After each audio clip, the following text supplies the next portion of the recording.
ఈరోజు ఆంగ్లేయ నూతన సంవత్సరం. అందరూ ఆచరించండి. న్యూ ఇయర్‌ని తప్పేం లేదు. కానీ నేను ఈ ఆంగ్లేయ నూతన సంవత్సరాన్ని ప్రోత్సహించను. కానీ ప్రపంచమంతా ఆ వేడుక ఉంది కాబట్టి మనము ఆచరించాలి. అంతే. అందుకే ఆంగ్లేయ నూతన సంవత్సరం.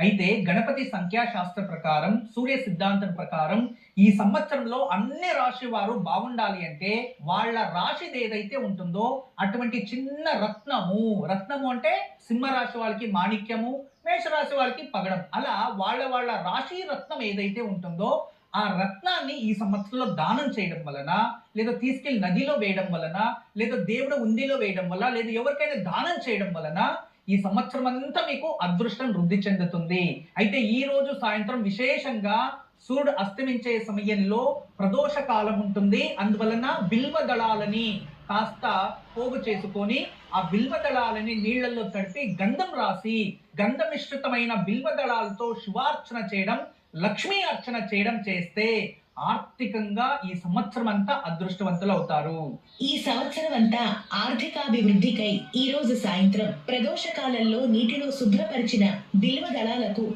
గంధం రాసి వాటితో శివలింగాన్ని గాని లక్ష్మీదేవిని గాని అర్చించి ఆరాధించాలి.